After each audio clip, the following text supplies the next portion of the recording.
ತೂಕ ಇಳಿಸಬೇಕು ಅಂದ್ರೆ ಹರೆಹೊಟ್ಟೆ ತಿನ್ನಬೇಕು, ಉಪವಾಸ ಮಾಡಬೇಕು ಅಂತೇನೂ ಇಲ್ಲ.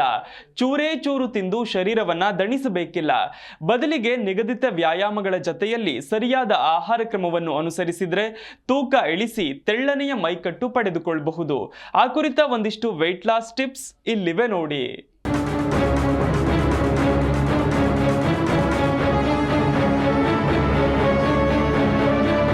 ಎಲ್ಲರನ್ನೂ ಮರೀಚಿಕೆಯಂತೆ ಕಾಡುವ ಸಂಗತಿಗಳಲ್ಲಿ ತೂಕ ಇಳಿಸುವುದು ಕೂಡ ಒಂದು.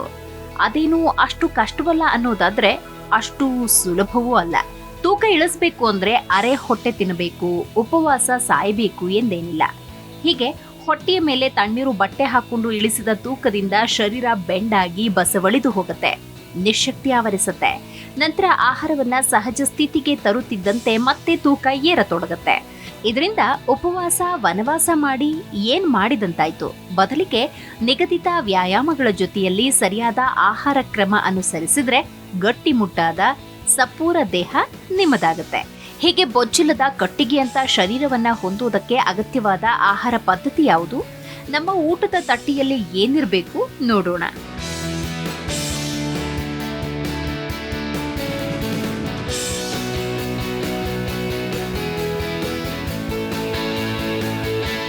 ಮೊದಲಿಗೆ ಪ್ರೋಟೀನ್. ನಮ್ಮ ದೇಹದ ಯಾವುದೇ ರಿಪೇರಿ ಕೆಲಸಗಳಿಗೆ ಪ್ರೋಟೀನ್ ಅಗತ್ಯ. ತೂಕ ಇಳಿಸುವುದಕ್ಕಾಗಿ ಮಾಡ್ತಾ ಇರುವ ವ್ಯಾಯಾಮಗಳಿಂದ ದೇಹ ಸೊರಗಬಾರದು. ಬದಲಿಗೆ ಸ್ನಾಯು ದೃಢವಾಗಬೇಕು ಅಂದ್ರೆ ಸಾಕಷ್ಟು ಪ್ರೋಟೀನ್ ಬೇಕು. ದೇಹದ ಪ್ರತಿ 1 ಕೆಜಿ ತೂಕಕ್ಕೆ ಸರಾಸರಿ 1 ಗ್ರಾಂ ಪ್ರೋಟೀನ್ ಬೇಕಾಗತ್ತೆ. ಇದಕ್ಕಾಗಿ ಲೈನ್ ಪ್ರೋಟೀನ್ಗಳ ಮೊರೆ ಹೋಗುವುದು ಜಾಣತನ. ಅಂದ್ರೆ ಚಿಕನ್, ಮೀನು, ಟೋಫು, ಪನ್ನೀರ್, ಮೊಟ್ಟೆ, ಮೊಳಕೆ ಕಾಳುಗಳು, ಗ್ರೀಕ್ ಯೋಗರ್ಟ್ ಮುಂತಾದವು ನಿಮ್ಮ ತಟ್ಟೆಯಲ್ಲಿರಲಿ ಹಾಗೂ ನಿಮ್ಮ ಹೊಟ್ಟೆ ಸೇರಲಿ.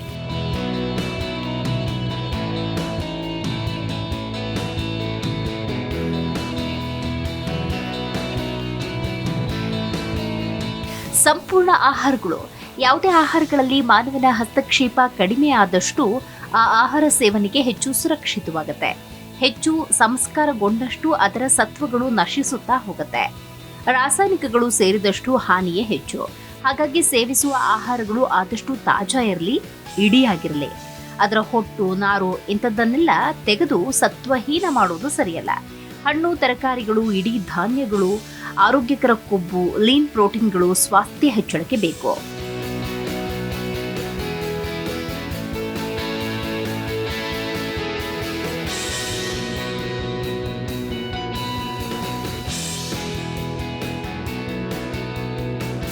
ಪ್ರಮಾಣದ ಬಗ್ಗೆ ನಿಗಾ.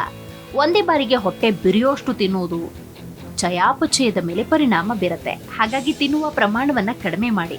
ಅಂದ್ರೆ ಅರೆ ಹೊಟ್ಟೆ ತಿನ್ನಬೇಕು ಅಂತಲ್ಲ. ಇದರ ಹಿಂದಿನ ಉದ್ದೇಶ ಅಂದ್ರೆ ದೇಹಕ್ಕೆ ದೊರೆಯುವ ಶಕ್ತಿ ಖರ್ಚಾಗುವ ಶಕ್ತಿಗಿಂತ ಕಡಿಮೆ ಇರಬೇಕು ಅನ್ನೋದು. ಆಗ ಮಾತ್ರ ದೇಹದಲ್ಲಿ ಜಮೆಯಾಗಿರುವ ಕೊಬ್ಬನ್ನ ಶಕ್ತಿಯಾಗಿ ಪರಿವರ್ತಿಸಿ ಶರೀರ ಬಳಸಲಾರಂಭಿಸುತ್ತೆ. ಕೊಬ್ಬು ಕರಗಬೇಕು ಅಂದ್ರೆ ತಿನ್ನುವ ಆಹಾರದ ಪ್ರಮಾಣವನ್ನ ಕೊಂಚ ಕಡಿಮೆ ಮಾಡೋದು ಅಗತ್ಯ.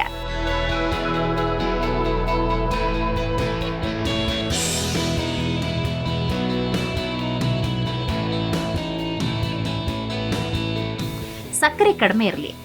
ನೈಸರ್ಗಿಕ ಸಕ್ಕರೆಯನ್ನ ಸೇವಿಸುವುದು ಅಂದ್ರೆ ಸಿಹಿಯಾದ ಹಣ್ಣುಗಳು, ಅಂಜೂರ, ಖರ್ಜೂರಗಳನ್ನ ಸೇವಿಸುವುದು ಸಮಸ್ಯೆ ತರುವುದಿಲ್ಲ. ಬದಲಿಗೆ ಸಕ್ಕರೆ ಭರಿತ ಸೋಡಾ, ಚಹಾ, ಕಾಫಿ, ಜಿಲೇಬಿ, ಪಾಯಸದಂತಹ ಯಾವುದೇ ಸಿಹಿ ತಿಂಡಿಗಳು ತೂಕವನ್ನ ಹೆಚ್ಚಿಸುತ್ತವೆ. ತೂಕ ಇಳಿಸುವ ಪ್ರಕ್ರಿಯೆಗೆ ತೊಡಕನ್ನಂತೂ ಖಂಡಿತವಾಗೂ ಉಂಟು ಮಾಡುತ್ತೆ. ಹಾಗಾಗಿ ಸಕ್ಕರೆ ಸೇವನೆಯನ್ನ ನಿರ್ದಯವಾಗಿ ಬಿಡಿ ಅಥವಾ ಕಡಿಮೆ ಮಾಡಿ.